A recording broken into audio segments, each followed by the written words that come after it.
It's been a minute since I recorded anything. I've been really focused on a lot of the things that I have going on in my personal life and my goals and my ambition, reaching my mark, what I feel in my heart I'm supposed to be doing. So I really haven't made the time because I have the time. I just really hadn't made the time to record anything. But here I am because I was led, and you know, as you begin to trust God more and more, you begin to follow His leading.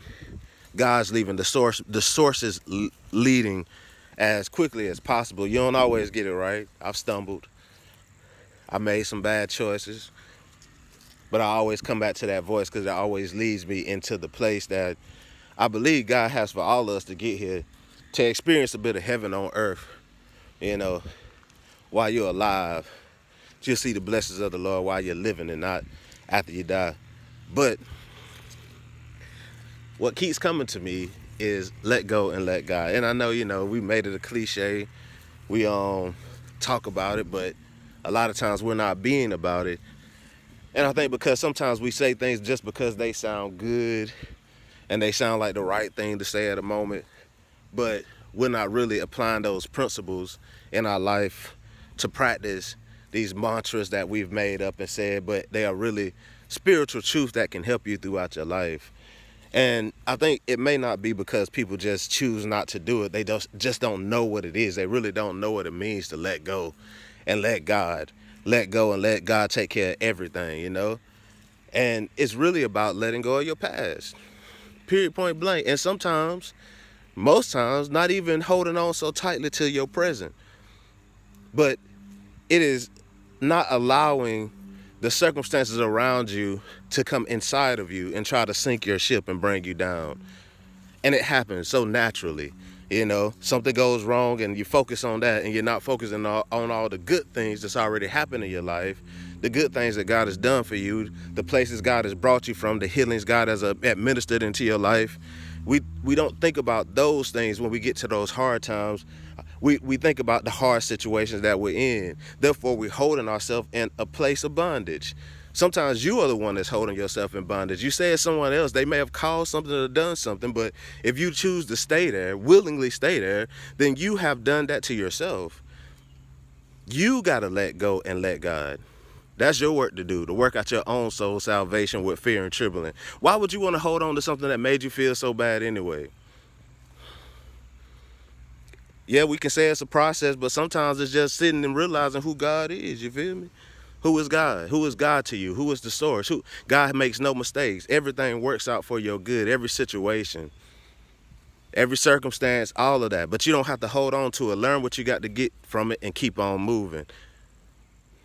So it's been on my heart to talk about this, letting go and letting God, and allowing God to be the guide and the source of everything that you have going on in your life, to the point where you even make career changes based off of God's voice when your own rationale is telling you that you need to keep a job to keep money coming in. But when you trust God in that way, God always provides. And even in moments when you may think that you want to go back to what you came from, God will open up the windows of heaven and pour you out a blessing if He can see your heart that you truly believe, that you're not just trying to get somewhere for any selfish gain, for anything that's going to make you look good, but you are really trying to understand, God, you're leading me in this, so you tell me what I need to do in it. Because I don't know. I'd rather be sitting somewhere painting, or sitting by the brook and writing some poetry or something like that. And I still have my place for that. But what I'm trying to say is you can't get to these places if you're so busy in your mind continuously reliving something that happened in your past, or something that somebody said to you, or a mistake that you made, or where you feel ashamed at, where you feel prideful at and arrogant at. I used to do the same thing. I used to always say when I worked and when I lived in Atlanta, I was quick to say that. When I lived in Atlanta, I had, but what's making me not understand my present situation is holding on to a past time in life. And I had to learn how to let it go once I was able to recognize that in my own life and be truthful with myself. The truth makes you free.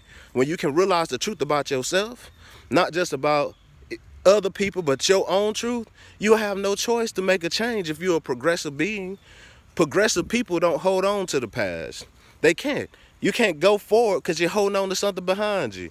You have to let go of what's behind you. And sometimes it is a process because you get from one level to the next level. But once you get to the more weight you get off of you, the better you feel. Healing comes to your body. It comes to your mind. Ideas come to you. You become more creative.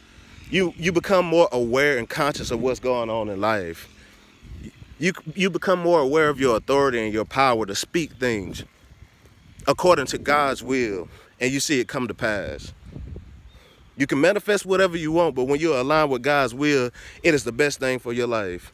But you have to find it. And you're not just finding it by saying, God, what's my purpose? God, what's my calling? You're finding it by saying, God, who are you? Can you teach me who you are? Can you teach me your ways?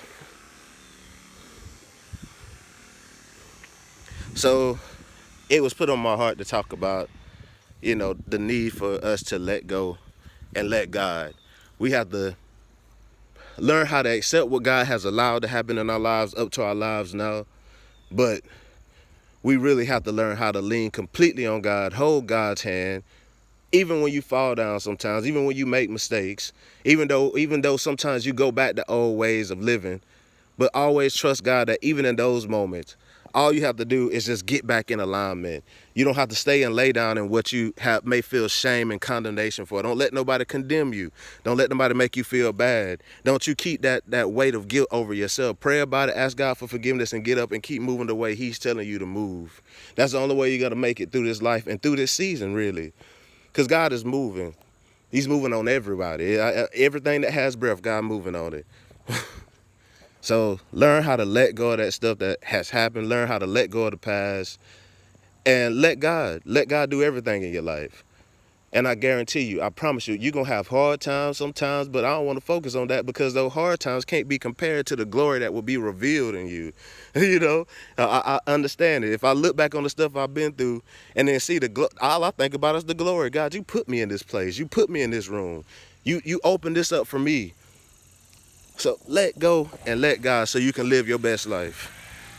And your best life will be a non-stress life because you realize that nothing that goes on here, this world is not your home, for real. So, hey, leave me a comment, talk back to me.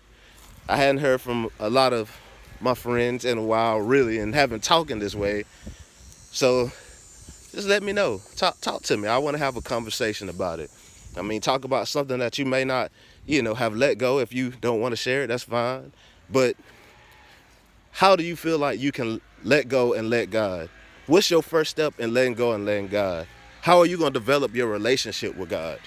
What steps are you going to take and make a conscious effort to take to get to know God better? Because the more you know God, the more you know you.